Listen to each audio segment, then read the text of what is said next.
Oh, shit. We are finally out of San Francisco. Finally out of that fucking place. We back in Cali. We are in Cali. Been in Cali. But we back down to Southern California. You see something. Just got done dropping all these Christmas gifts back at the crib. Had a long drive. Missed all the game, but I did tune into you, Gridiron Blitz. I was listening to your shit. I just couldn't be active. You know what I'm saying? Texting and shit while I'm driving. On that long ass horrific drive all the way back from there with all this rain going on. But we win the North. Let's get into this shit. Am I surprised the Green Bay Packers beat the Minnesota Vikings? No. We beat them before. Kirk Cousins is 0-9 during primetime games, but especially Monday night, so I was expecting us to already win this game. Aaron Rodgers didn't have a good night, but Aaron Jones did once again. I don't know why this guy is not a Pro Bowl nominee or didn't get selected to the Pro Bowl, and I don't understand why he's not in the MVP race, but whatever. Great game by Kevin King. I think he leads the Packers in interceptions for the year. I think he got like 5 so far, 5 interceptions. Zadarius Smith. You did your motherfucking thing tonight. See what happens when you stop focusing on sack celebrations and you focus on winning games, dominating the game. This is what happens. You get a hat and a t-shirt, bruh. You feel emotional after playing your heart out. Good thing by Mike Pettin. Good job by Mike Pettin moving Zadarius around on the field, especially on the defensive line. We basically contained the Vikings. Yeah, and I know Delvin Cook didn't play and Kendricks got knocked out the game and whatnot. You know what I'm saying? I understand all of that. That just comes with the game. You know what I'm saying? Injuries do happen. Things do happen. But I was expecting Aaron Rodgers to have the kind of game he always has against a good stout defense. You really don't get much out of Aaron Rodgers when he's playing a tough defense, and that's concerning to me. You know, that's real concerning to me. You know, because you look at some of the other quarterbacks in the league, they just always find a way to make a play. I mean, granted, Tom Brady hasn't been that great playing against good defenses as well, but some quarterbacks just do. Some quarterbacks play well. You know what I'm saying? They just, given the personnel that's around them, you know, we don't have a Michael Thomas like Drew Brees has. We got a Devontae Adams, but we don't have a Michael Thomas. We got undrafted receivers, and I hate, you know what I'm saying, bringing that kind of stuff up because it make it sound like it's a fucking excuse. MVS got taken out of the game, which they said they were going to do that. They were going to limit his play count this up and coming Monday night. And when you're not making plays after you then had an off-season workout with Randy fucking Moss, and you still continue to get out there, show speed, show that you can run, you got a little bit of route running ability, but you just can't make the big catch. You know, that's a problem for MVS. He just can't make the big catch. Devontae Adams went through these stages too when he first started playing wide receiver for the Green Bay Packers, and you've seen with hard work and determination you can turn those things around.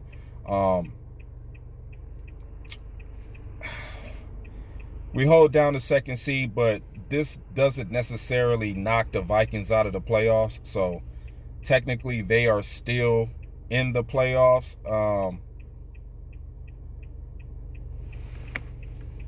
That's if they lose to the Bears next week. I think they play the Bears one more time. They lost to the Bears earlier this season. So we got the Lions. We got the Lions at the end of the final game of the year.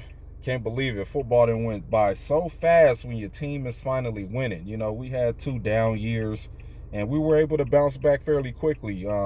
Not like other teams that take them maybe 4 or 5 years to bounce back after going through a transitional period of players retiring, players going to jail, getting arrested at LAX, players with domestic violence, you know, players taking a knee, bringing awareness to police brutality for no fucking reason in the NFL. You know, those type of teams that go through that kind of stuff, you know, it take them a while to bounce back. But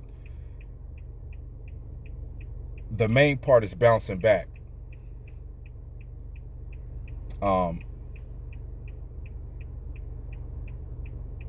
This team still isn't where I would like it to be as far as the offense. And what did I tell y'all, man?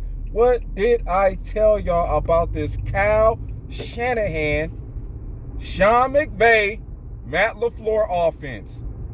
Designed to turn the ball over. Now, granted, turning the ball over is basically on the player's fault. You know, it's the player's fault.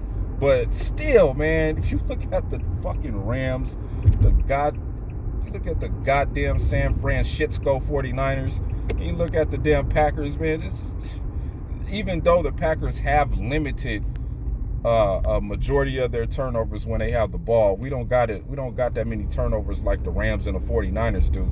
But whew, these coaches, man, this offense, this Kyle Shanahan, Matt LaFleur, Sean McVay offense, man. Ugh. To hell with it. To hell with it. Like I said, running the football, great offense. Great. And we seen that tonight with Aaron Jones. When you run the football out of this offense, it is beautiful. Beautiful run plays. Hands down. Beautiful run plays. That's why this offense works for players like Devontae Freeman, Tevin Coleman, Mostert, Todd Gurley, Aaron Jones. Like, the run plays are great. The run plays are great in this offense, but when you got to pass that damn rock and you got to wait for different receivers to get another receiver open, it's just...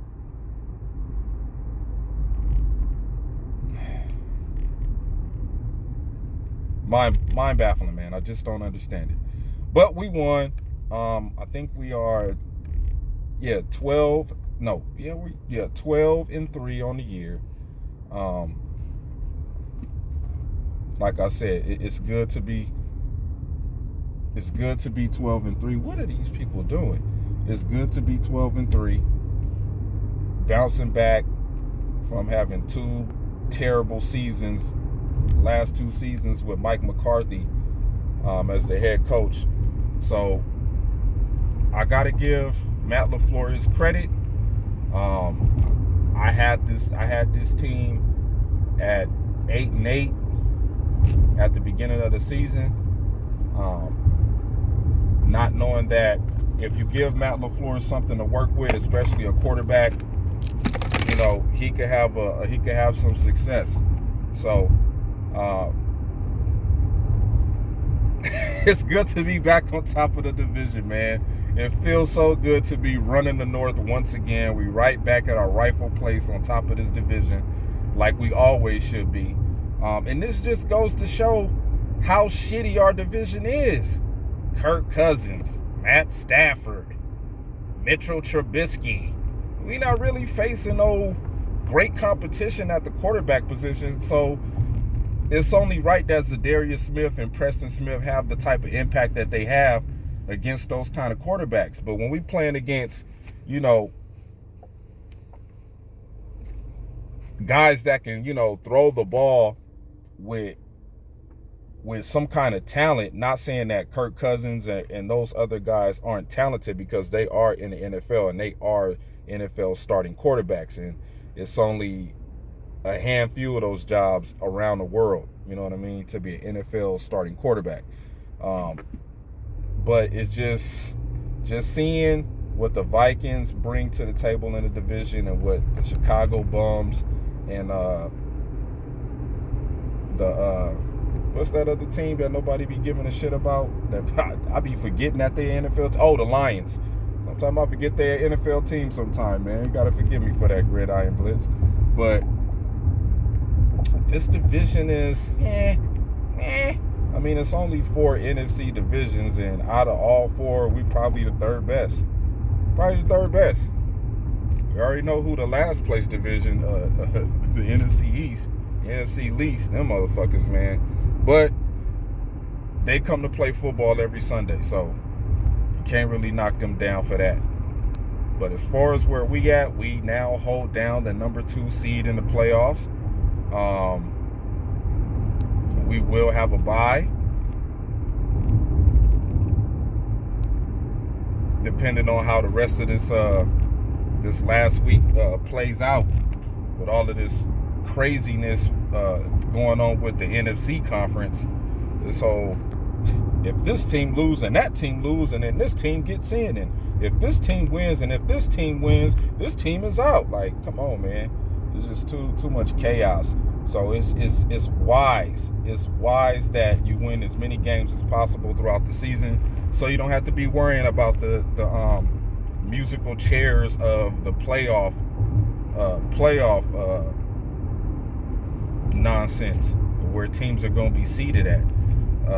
But we are in a good position, and now, like Matt LaFleur said, this team is resilient, and now we just need to reset and focus on what's the main important goal, and that's bringing the Lombardi back home to its rightful home.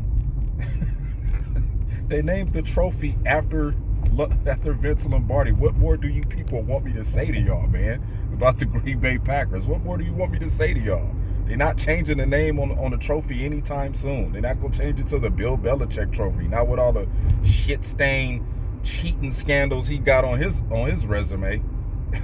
But anyway, that's a low blow shot. My bad, 49er fans. Shout out to the 49er fans that commented in the last video that I did. Shout out to y'all, man. No disrespect to y'all. It's all respect.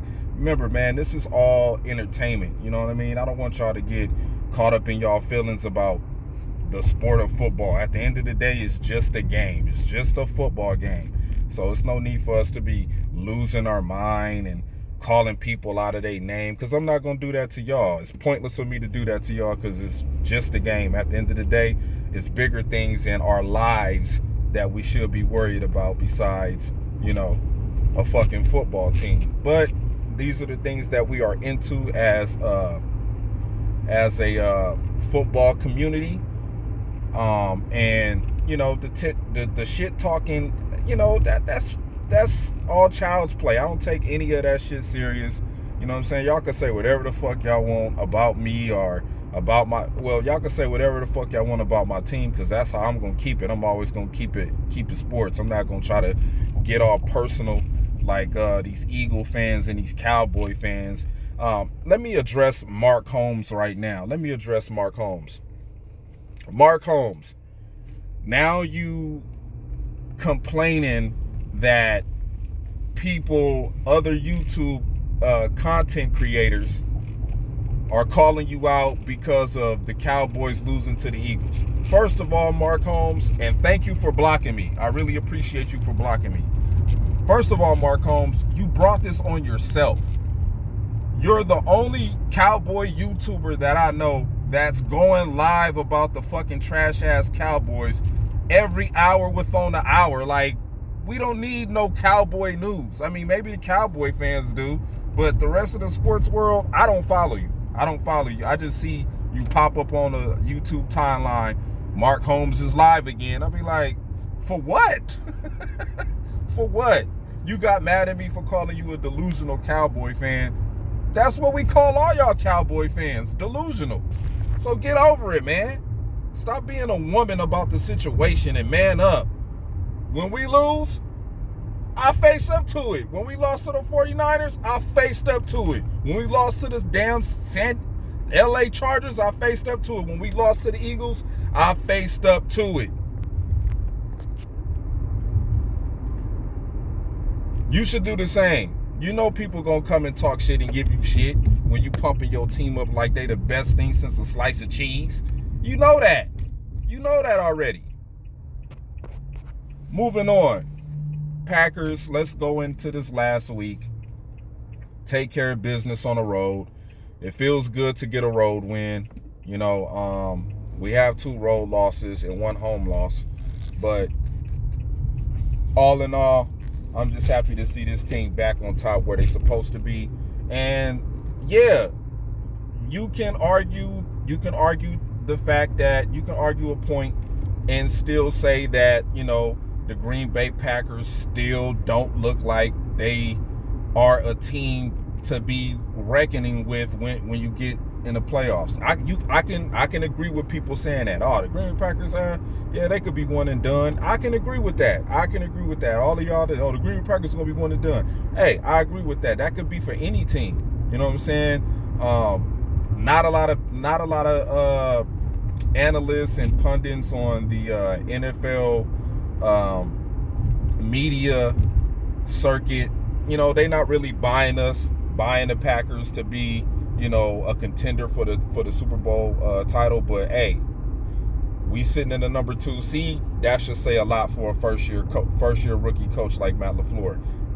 If he doesn't get coach, I think he should get coach of the year. But I'm hearing they're gonna give it to Mike Tomlin for doing I don't know what. I mean, going through that many quarterbacks in the season, dudes getting hurt, dudes coming back from being hurt. I mean, technically, I think the Steelers are still in the playoff hunt. But other than that, Matt LaFleur should be a candidate for Coach of the Year.